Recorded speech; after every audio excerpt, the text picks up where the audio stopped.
আসসালামু আলাইকুম রহমতুল্লাহ।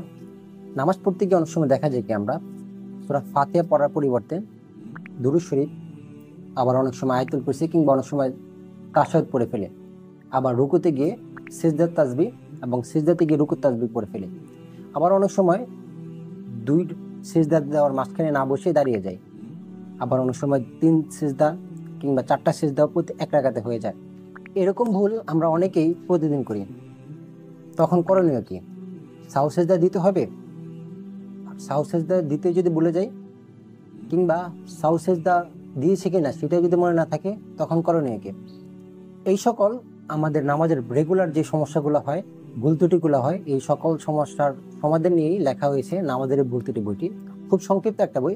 এই বইটি পড়লে আপনার নামাজের রেগুলার যে ভুলগুলো হয় সেগুলো সম্পর্কে জানতে পারবেন। নামাজ কি কি করলে নামাজ ভেঙে যায় এবং কি কি করলে নামাজ মাকরু হয় সেগুলো সম্পর্কে একটা স্বচ্ছ ধারণা পাবেন। খুব সংক্ষিপ্ত একটা বই, 110 পৃষ্ঠার মতো। এটা পড়লে আশা করি উপকারী হবে। বইটি সংগ্রহ করতে পারেন।